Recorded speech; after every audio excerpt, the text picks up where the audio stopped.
धीरे धीरे नाथ का बिंब क्षितिज के ऊपर आ गया। तब एक और ही प्रकार के दृश्य के दर्शन हुए। ऐसा मालूम हुआ जैसे सूर्य का वह बिंब एक बहुत बड़ा घड़ा है और दिग्वधुएं जोर लगाकर समुद्र के भीतर से उसे खींच रही हैं। सूर्य की किरणों को ही आप लंबी लंबी मोटी रस्सियाँ समझिए, उन्हीं से उन्होंने बिंब को बांध सा दिया है और खींचते वक्त पक्षियों के कलरव के बहाने वे यह कह कह कर शोर मचा रही हैं कि खींच लिया है, कुछ ही बाकी है, ऊपर आना ही चाहता है, जरा और जोर लगाना। देखें, इस गद्यांश में महाकवि माघ ने प्रातःकाल का जो वर्णन किया है, उस प्रातःकाल के वर्णन को आचार्य महावीर प्रसाद द्विवेदी ने बड़े ही रोचक ढंग से और काव्यात्मक शैली में प्रस्तुत किया है। उदित होते हुए सूर्य का अलंकारिक जो है चित्र प्रस्तुत किया है कि प्रातःकाल में जब सूर्य की लाल पीली किरणों का समूह आकाश में छा जाता है तो आकाश जो है स्वर्णिम आभा से भर जाता है और उसके बाद जब सूर्य का जो लाल गोला है दिखाई देता है तो उस दृश्य का चित्रण महाकवि माघ ने जिस तरह से किया है उसको आचार्य महावीर प्रसाद द्विवेदी ने इस तरह प्रस्तुत किया है कि नाथ का बिंब, दीननाथ यानी दिन के स्वामी, अर्थात सूर्य का जो बिंब है वो क्षितिज पर या पूर्व दिशा में आकाश में दिखाई देने लगा। तब एक ऐसा दृश्य दिखाई दिया कि जैसे मानिए कि सूर्य एक बहुत बड़ा, सूर्य का वह जो बिंब है वह बहुत बड़ा एक घड़ा है। आकाश जो है मानिए कि एक बहुत बड़ा पनघट है, या आकाश को यहाँ पर लेखक ने समुद्र की तरह से दर्शाया है। और जो सूर्य की किरणें सभी दिशाओं में प्रस्फुटित हो रही हैं प्रातःकाल में चारों दिशाओं में, तो इस तरह की कल्पना किया है कि जैसे सूर्य एक बहुत बड़ा सा घड़ा है, चारों जो दिशाएं हैं वो दिग्वधुएं हैं यानी नायिकाएं हैं, युवतियां हैं, और सूर्य की जो किरणें सभी दिशाओं में प्रस्फुटित हो रही हैं, जैसे मान लीजिए चारों दिशाओं में प्रस्फुटित हो रही हैं, तो वही समझिए कि उस सूर्य रूपी घड़े में बंधे हुए मोटे मोटे रस्सी हैं। और सभी दिशाओं में जो पंछी हैं प्रातःकाल में चहचहाते हैं, तो पक्षियों का जो चहचहाना है या पक्षियों का जो कलरव है, तो इन सबको मिलाकर कवि ने इस दृश्य को ऐसे प्रस्तुत किया है कि जैसे सूर्य का जब बिंब जो है जब पूर्व दिशा में दिखाई देने लगा, ऐसा प्रतीत हो रहा है कि सूर्य एक बहुत बड़ा घड़ा है। उसकी जो किरणें हैं उस घड़े में बंधी हुई मोटी मोटी रस्सियाँ हैं, सभी दिशाएं दिग्वधुएं हैं, युवतियाँ हैं, और पक्षियों के कलरव के बहाने वो सूर्य रूपी घड़े को समुद्र के भीतर से खींच रही हैं। आकाश जैसे समुद्र है और समुद्र जो है एक पनघट है, तो उसमें से दिशा रूपी जो नायिकाएं हैं सूर्य रूपी घड़े को खींच रही हैं और पक्षियों के कलरव के बहाने कह कर के शोर मचा रही हैं कि हे सखी, इस घड़े को हमने बहुत कुछ खींच लिया है और थोड़ा ही बाकी है, अब ऊपर आना चाहता है, थोड़ा और जोर लगाना, यानी थोड़ा और प्रयास करना, हम इस सूर्य रूपी घड़े को निकाल लेंगे। तो इस तरह का दृश्य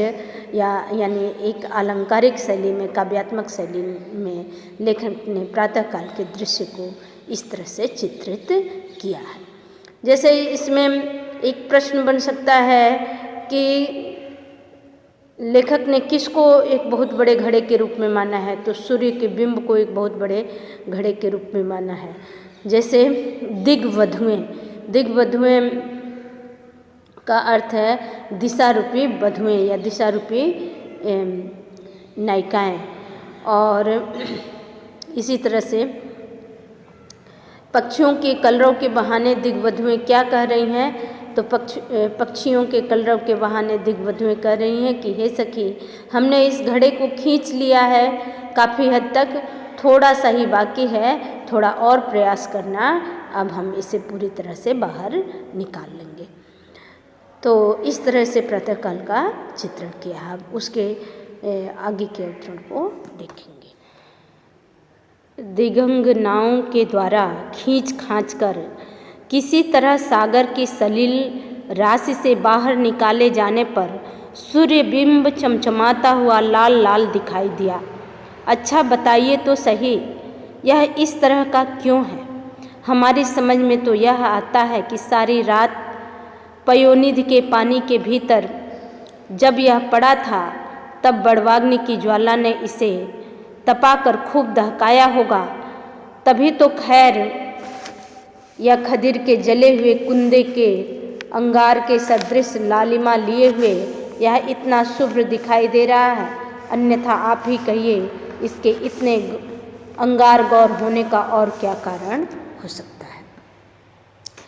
देखिए, इस गद्यांश में महाकवि माघ ने जिस तरह से प्रातःकाल का चित्रण किया है, उसकी एक समीक्षा प्रस्तुत करते हुए आचार्य महावीर प्रसाद द्विवेदी यह लिखते हैं कि प्रातःकाल में उदित होते हुए सूर्य की जो लालिमा है, वह लालिमा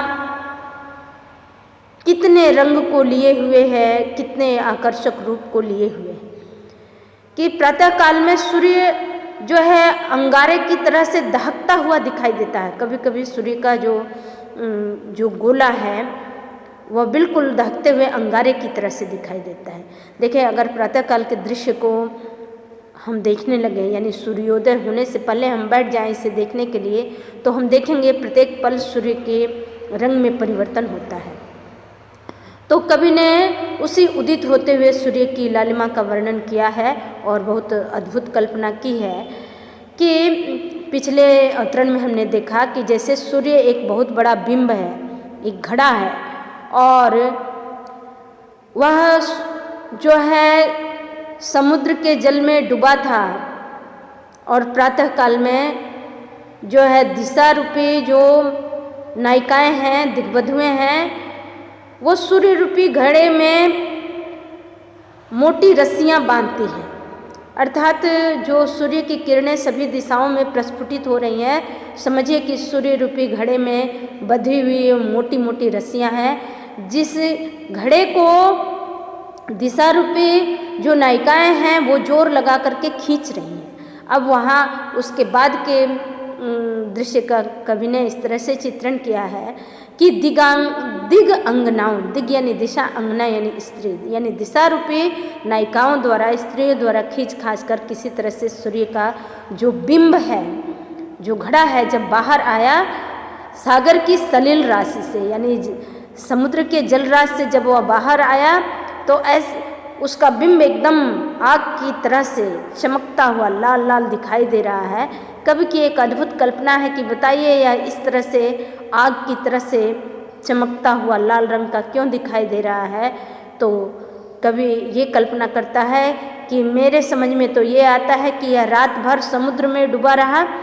कि सारी रात यह पयोनिधि के भीतर, पयोनिधि यानी समुद्र के जल के अंदर डूबा रहा, चूँकि समुद्र में बड़वाग्नि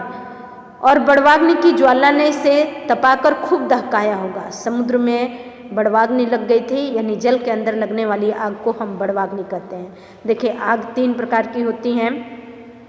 दावाग्नि, बड़वाग्नि और जठराग्नि। दावाग्नि अर्थात जो जंगलों में लग जाती हैं आग, उसे दावाग्नि कहते हैं। समुद्र के जल में लगने वाले आग को बड़वाग्नि कहते हैं। और पेट में हमारी जो भूख है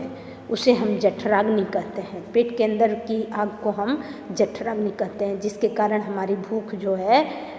प्रदीप्त होती है या हमें भूख लगती है। तो कह रहे हैं कि हमें तो ऐसा लगता है कि सूर्य रात भर समुद्र के जल में डूबा रहा और समुद्र में जो आग लगी थी उस आग से खूब यह तपा और तपने के कारण यह खैर के अंगारे के समान, खैर की जो लकड़ी होती है जब जलती है तो उसका अंगारा बहुत चमकता है, तो उस खैर की अंगारे की तरह से बिल्कुल लाल रंग का चमचमाता हुआ दिखाई दे रहा है। लेखक कह रहा है आपकी समझ में क्या आता है, मेरे समझ में तो यही बात आती है। अब इसमें एक प्रश्न इस तरह से बन सकता है कि जैसे कि पहला प्रश्न तो ये हो गया कि इसका संदर्भ लिखें, दूसरा प्रश्न कोई भी पंक्ति का भाव दे दिया तो जैसा मैंने बताया उस तरह से आप भाव लिख देंगे। तीसरा कि खैर की लकड़ी की क्या खासियत होती है, तो खैर की लकड़ी की यही खासियत होती है कि जब वह जल जाता है तो उसका जो अंगारा होता है वो बड़ा ही शुभ्र, बड़ा ही चमकीला दिखाई देता है। और एक प्रश्न ये भी बन जाता है कि सूर्य का बिंब कैसा दिखाई दे रहा है, तो सूर्य का बिंब धकते हुए अग्नि के लाल गोले के समान दिखाई दे रहा है, बहुत ही चमकीला दिखाई दे रहा है। अब इसके आगे के भाव को जैसे मान लीजिए कुछ कठिन शब्दों के अर्थ पयोनिधि, पयोनिधि यानी समुद्र हो गया, और इसी तरह से दिग अंगना, दिग यानी दिशा, अंगना यानी स्त्री, और सलिल यानी जल।